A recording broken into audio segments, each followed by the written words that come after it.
What's going on, everybody? It is your favorite podcast, I hope. It's your big boy live with another episode of Two Guys and a Beer. Normally, you hear the beautiful sound of a fresh top, psh, but it's okay. It's okay. So, bottles day. So what's going on, man? It's been a little while since we did a little Two Guys and a Beer. I've been trucking. Running like freight tape up and down the interstate. Yeah, man, I think that's a bad boy there you got there. 3406 Cat, 550 horse, 18 speed. Should run a little bit. Yeah, man. I mean, rode you today, you know. Pick up the load, you know. We got 3 coils on, 89,000 pounds, so we're 119,640 pounds. Woo-wee. I tell you, man. I tell you what was crazy about it, though. I shed a tear today, man. I shed a tear, man. I felt like the old Indian off the pollution commercial. When you drop a piece of paper in the ground, a tear falls. Yeah. But mine was, I saw a watermelon roll across the road because somebody's hatch. Man, I was... Back hatch popped open. Dad lost a laundry basket full of crap, and then one of the things rolling down the road was watermelon, fresh, big watermelon. I was like, no! Sorry. Shit like that only happens to me when you're around. I don't know. I know, man. When people say society's racist, I wouldn't believe it till now. Well, you know, man, I tell you. Maybe it was a trap. You never know. You think you found out today, you can't take me nowhere because everybody knows me. That's true. Half the damn people in that place knew you. Yeah, I tell you, it's like a reunion going there to get your load today. Yeah. I tell you, it was good seeing. It's good seeing people that you used to work with. And obviously, you know, you made an impact, or because they all were happy to see me. Oh yeah, they were hugging you and everything. And they were glad that, you know, they just tell me get back in there. Yeah. But, you know, it's always good to see people that you used to work with or converse with or this and that. It always is. It's always is a good thing. So where you head on this expo, how you say expedition. I'm getting up to I'll go up to Port of Janaina. They got a little place up there. Drop coils at. Steel Dynamics up there. And I'll probably swing on over to Gary up there by the port, pick up a couple, head over to Ohio, and then head back over to Fort Wayne, pick up some more. And then we'll see where I'm going all week. Might try to stay out an extra day since we got Memorial Day off and everything. Well, hey. Well, I'm heading on. I'm taking a little truck on the road. Yeah. A little truck. Going to Texas, man.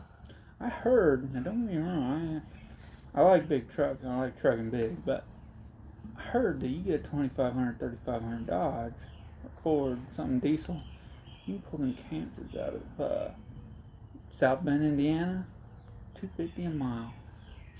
Hey, it's funny you say that because one of them, you know, when I was selling some stuff, you know, nothing illegal, LED cube lights. One of the guys that came, LED. one of the guys that came out there bought them. He drove a big old 3500 Dodge Ram Cummins, big boy, and I said, "That's a big boy truck." He said, "Yeah, I haul." That's what he does. He hauls those big old campers. Yeah. For, you know, somebody you know lives in Texas and wants to buy one, and this up there in Bedford, you know, he go pick him up for him and bring it to him, and he make some bank. Yeah, you can make good money. Like the one out of South Bend, they haul them straight out of the factory to the dealership. Mm-hmm. But I mean, you're not gonna make as much money as you can with a big truck. Obviously, my truck's turning $4 or $5 a mile. I mean, we even have loads that go $7 a mile. Right, Granted, right. it's not very far away. You're getting paid mostly because of all the work you got to do to the load. But nonetheless, you know, we can make some big money with this. And I hear a lot of people that are owner-operators, they say, don't get into it, it's not worth it. You got to wonder what the fuck they're pulling. Because most of them say they make like $4 or $5 grand a week per truck. That truck sitting right out there in my yard makes $10 grand a week. Well, you know, and like I said, he told me, man, he said, man, if you ever get your truck, make sure you get at least a 2,500, 3,500, and we can try it out. And he can try it out. I'll get you some loads. So he's making about $3-4 grand, about $2 or $3 grand a week. And that's probably take home too. That's down here. He said, yeah, you gotta pay for your gas and all that. And of course, you know, but everything about it though is it's all tax deductible because it's your business. Well, those little trucks too, they get better fuel mileage. You can get 12 miles a gallon out of one pulling a camper. Whereas my truck's sitting out there, 4.3 miles a gallon. Woo! That's kind of 5.5 empty.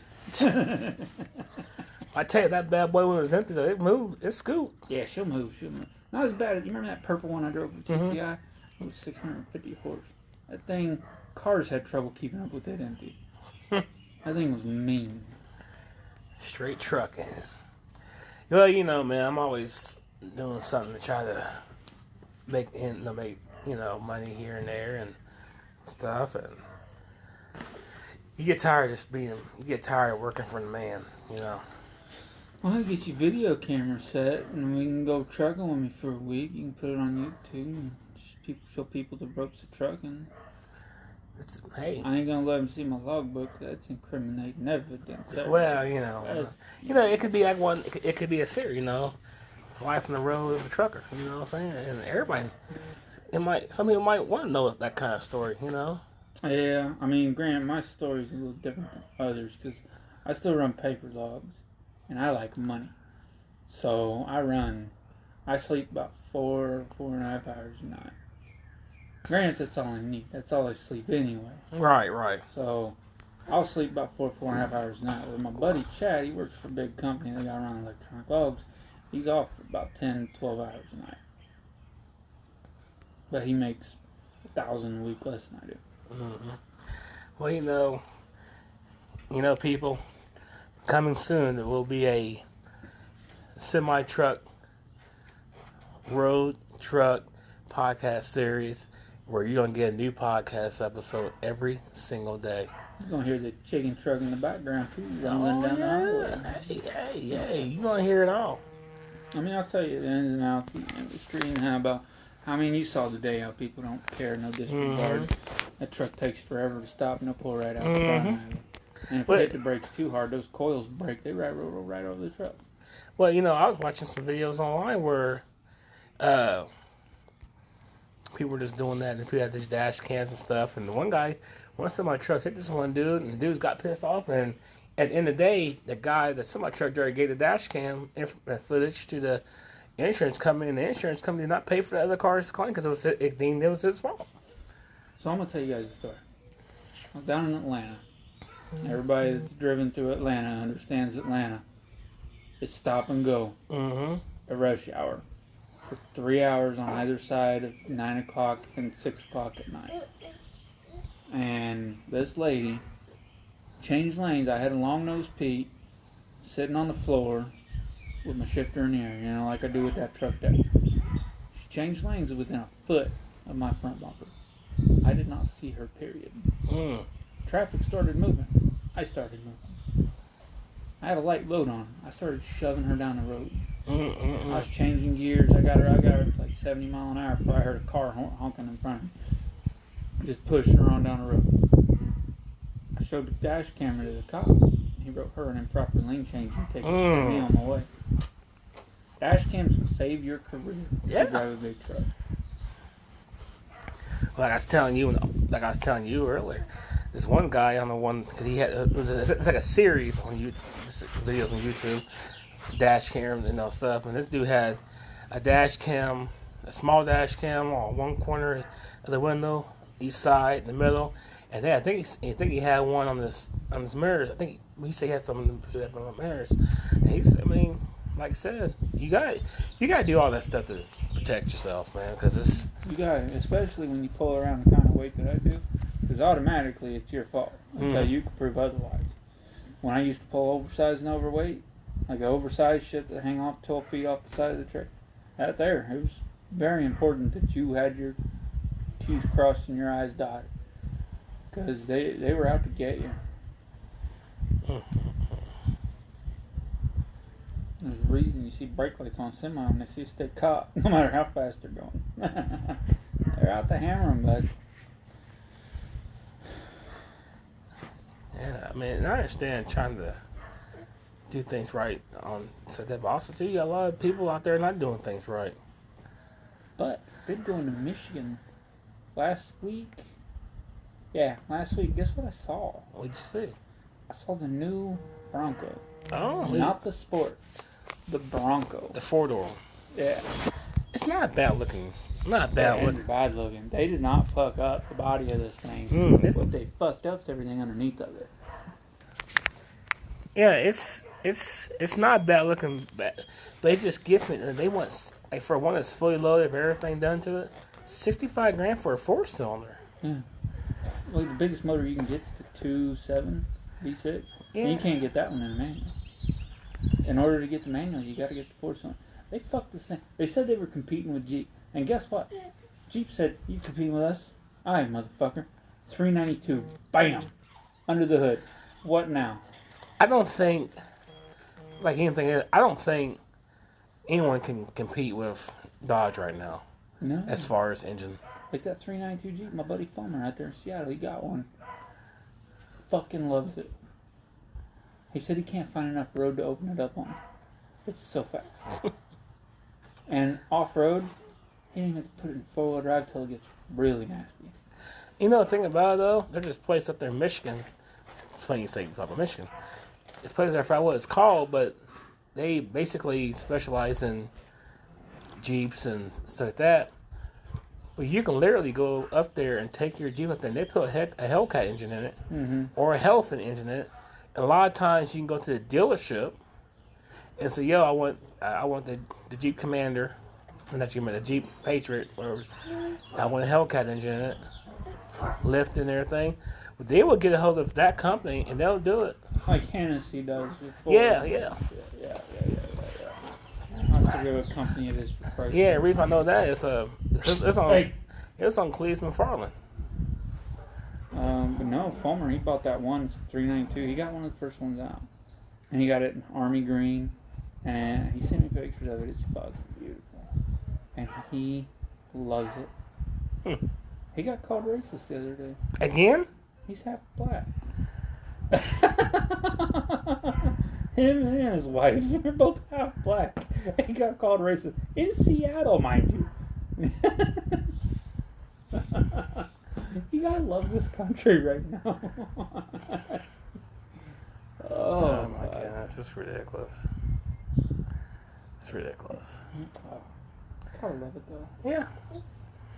But yeah, man, like I said, I was watching them. You been watching any of the newer Cleves McFarland stuff? I've seen a couple of them, but I've been on that Whistling Diesel kick, man. Yeah. He's been doing some shit, son. I've been watching He's been it. pissing. You see what he do, that old high boy Ford? You see, he did that squatter truck? Oh, man. Oh, Oh, hilarious. dude, Hilarious. it's funny as heck. And I drive right up where he lives at. All the time I'm up there. Yeah, I was- Country.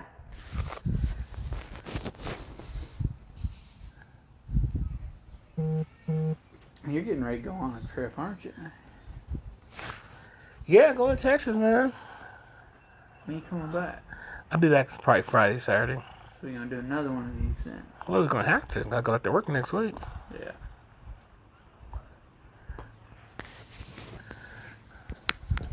Yeah, man, I tell you, watching Cleves McFarland, he makes you just wonder, like, man, I wish he can do that, because he bought he bought a Humvee just so he can drive in the lake with it.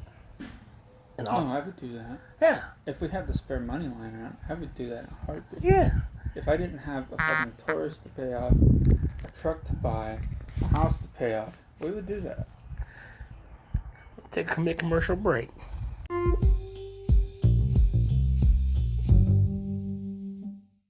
We are back. We're back with two guys in the beer. We're out of beer now. Well, we are out of beer. You know, this episode is sponsored by Terra Jersey Photography. Get your photography done at a great price, and guess what? You'll love it. You'll like it. It's amazing. Terrific. All right, you know. But yeah, man, it's just, I know, I gotta place the torque converter in my car, man. Oh yeah, I'm gonna fucking help you out with that though. It's not, remember how I told you, remember how you used to, when you first got everything done to it, how when you hit the stoplight, you want to pull on it, you don't do that no more, man. And parts are up. Everything's more expensive right now. Yeah, I priced it out. It's gonna be $2,100. See how much wood it is? I walked by a thing of fucking plywood today at Menards. $90. What? $90 fucking dollars. For some plywood? I asked him, does it wipe your ass?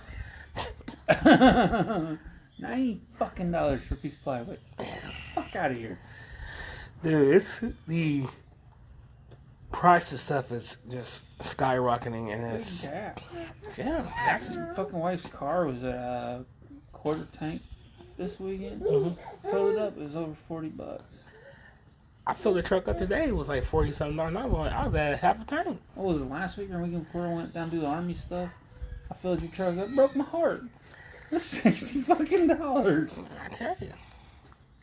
That's filling that damn truck up. I only use one tank, and that semi, it's still almost $450, almost $500. It's ridiculous, man. It's literally ridiculous. I mean, it's almost like I took out my bike to the shop today to get fixed, and the weather stays decent. I'm gonna keep riding that bad boy. But it's just, look, I get it. It's supply and demand. More people are on the road.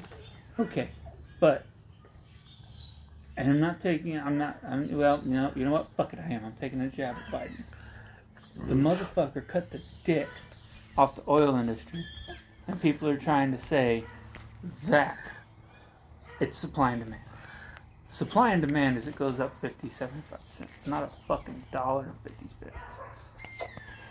yeah, it's fucking insane. It's sad. I mean, it's like you can't even wipe your ass cheap nowadays. It's getting rough out there. It is. Like, if I didn't do what I did, if I was in a factory making $40,000 a year, I'd be struggling right now. Like, I feel it for fucking people out there. Yeah, it's tough, man. And it's only gonna get worse until something happens, and they get them out of there. We just need less fucking government. That's the thing. The government shouldn't be allowed to tell you exactly what the fuck it is you're gonna do and not do with your fucking life. That's not what America was built on. Right. America was built on, it's your fucking life. Go live it. And now they want to come in and regulate shit and tell you that you're going to be driving electric cars by 2030 or whatever the fuck it is they said. And all this other crazy dumb shit. They're going to tell you what the fuck to do. I'm sorry, but I thought this was America. You get the fuck out of here with that shit. Well, it's only America until you get the right people in there. But it's like the market, it's always a correction. It just takes a little bit of time. It'll come back. It'll take some time. And I'm not talking about Republican or Democrat. I'm talking. Look at this little thing in here. What is that over there crying? Making them sounds. What are you doing? What you doing, girl? Jelly bean. This little jelly bean. Jelly bean. Yeah, so explain to people, I got my little 5-month-old daughter sitting here, and she's wondering what the hell we're doing. Well, we're working. He's trying to do some work. Yeah. No, it's just giving people a different view of different things that's going on, because everybody has their own views of things, and also too, everybody sees things differently too, and Everybody doesn't. I get it. You're a Democrat. You've been brought up to believe that shit all your life. And if you're a Republican, you've been brought up to believe that shit all your life. But I've lived life. I've seen what I like and what I don't. There's a lot of shit I don't like about the Republican Party. A lot of shit I don't like about the Republican Party. There's a lot more shit I don't like about the Democrat Party. And that's the thing about it. That's like with anyone, I feel more with the Libertarian Party than I do anything. But even that, they're never going to get a chance. You can't even get them to the fucking podium to talk about it. I just want things just But politics suck. Nobody wants to fucking hear about that. Well, of course not. They want to hear about, I don't know, cocaine hookers maybe. It's always a good time. Well, they do whatever floats your boat. I'm married now. Can't do that anymore. Yeah, you can't do that, man. You married, you got a family. You can't do that stuff. Nah. And it's not, you think about it though, like, doing that stuff's not even appealing. It may sound like it, you may think it, but it's not really where it's at, You talking about cocaine now? Well, just in general.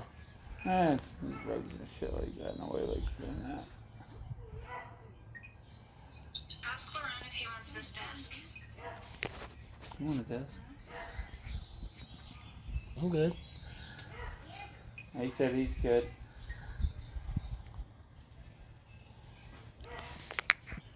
Hey, you gotta love technology. And way to break into a podcast on accident. Hey, our podcasts are real. We're real people here. We're not. I'm sitting here holding a baby. Granted, I'm not drinking a beer anymore. Hold on, people. Calm down. No. I finished the beer before I picked the baby up, and I'm not stumbling. Well, you can't drink that. You can't drink that much either. You gotta drive them more. Yeah, I gotta drive more. 0.05, and I lose my job. No, it's not worth it. Yeah, not worth it at all. So, man, you think about the stock market, man, and this crypto lifestyle. It scares the fuck out of me, honestly. It is scary. I pulled all my money out at 50 cents on that dog coin, and it ain't come back up. Dogecoin. I'm Get it right, sir. Hillbilly. Yeah, I've been buying into that Shiba coin, and the Chrome coin, and there's up or is it going down? It's going up. I'm making money right now. If I drop $8,000 in, is that gonna make me money? Well, do you have $8 grand you can miss?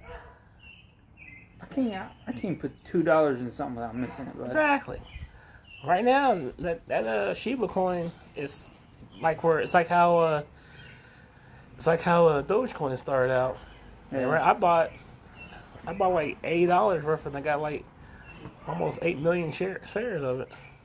Oh, yeah. So if it goes up to 50 cents.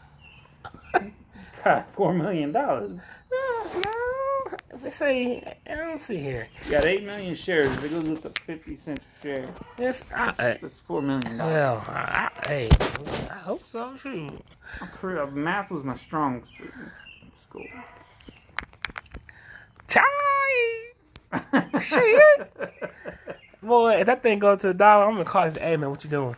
If it goes to $1, you're gonna shit your pants and have a heart attack. I probably would. That'd be my luck, man.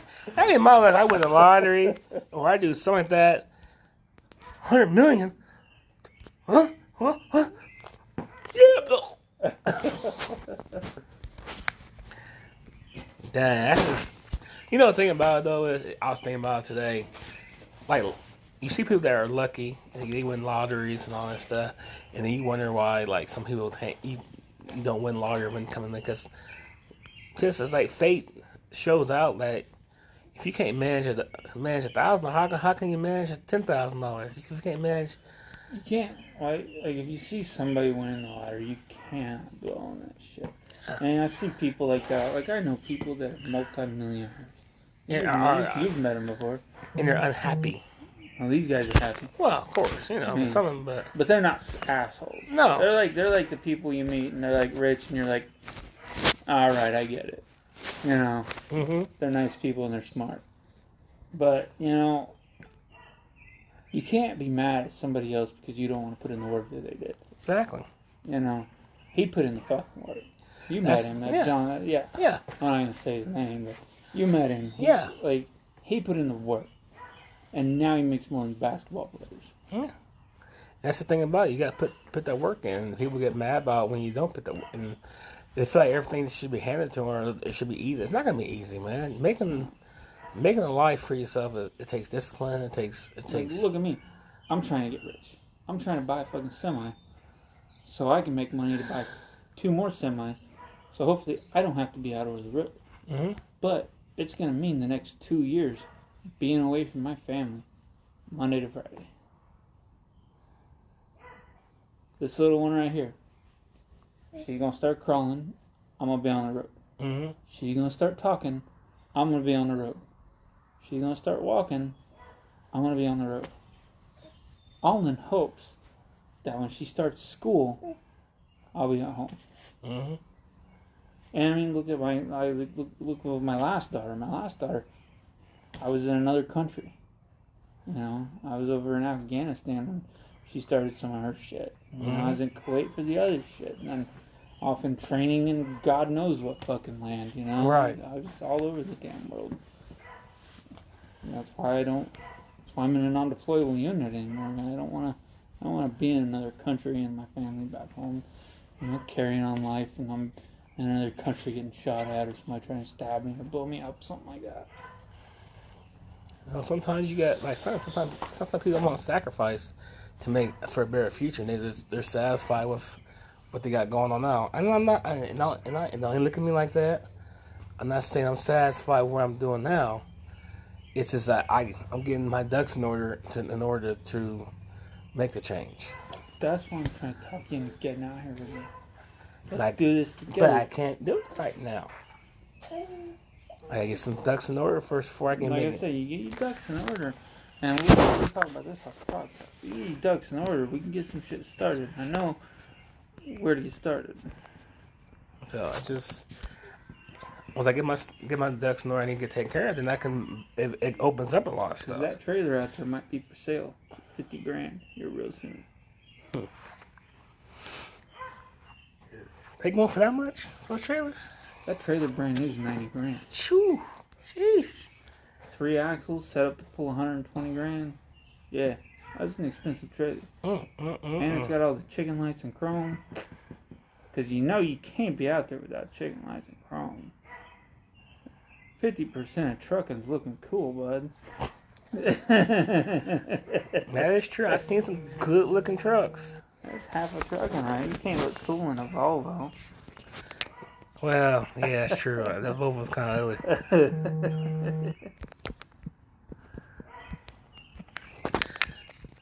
What are you doing here, little jelly bean, with your toes out? But yeah, man, I said, hey, we'll see. We'll get it going, man. Now we're gonna step up with this too. We're gonna buy the good microphones. We're gonna start making this a little more professional, and we can research some shit. And you can tell people, like, can people get a hold of you off of this? It can. So they can tell you what they want us to talk about. And I started a Facebook Facebook page for the podcast. Oh shit. Yeah. I think I sent you an invite to it. You might have, how can I get on Facebook? Oh, yeah. Everything's on, like every time I post an episode and everything on there. I want it to be where have it where when I go on there, you can do live stuff on there too. Yeah. And then so only doing the podcast on the Anchor, but also do a Facebook Live. You could have done a live video of this trucking today. Hey, could have. But, we can, we're going to start, like, they can tell us if they want us to talk about a certain crap. They want us to talk shit about something. I'm pretty good about that. Well, talking shit. I'm pretty good at talking shit. Isn't that right, Brendan Mac? What are you doing? What are you doing? Well, but yeah, man, I'm gonna go do some research on how much the mixer is gonna be for new stuff, and then, hey, man, we get it going. And This little kid is in love with you right now. huh? This little kid is in love with you right now. She's cause she's adorable. She's a pretty little girl. She's a pretty little girl. But yeah, man, I mean, we'll get it together, man. And then, like I said, I'm not trying to say I'd be the. We'll get some more professional equipment, Mm-hmm. and then we can go ahead and look into if people want us to talk about certain shit, they can jot it down, email it to you or whatnot, message it to you, Mm-hmm. and we can talk shit about stuff. We can do it. That's what it's all about, brother. That's what it's all about. But, well, man.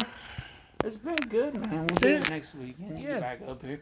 I'm gonna go to LaPorte and dump this load off and be running around like a chicken when it cut off. Hey, make that money. You see a blue truck with an American flag on a trailer, get out of its way, because it's a cooking. It's a cooking. It's a cooking. Yeah. Yes, it's cooking. All right, everybody. Thank you for listening to this Two Guys and Beer episode. This was a little mild. It was a mild episode this time around. A little mild. But hey, there's more to come. More to come. Good night, everybody.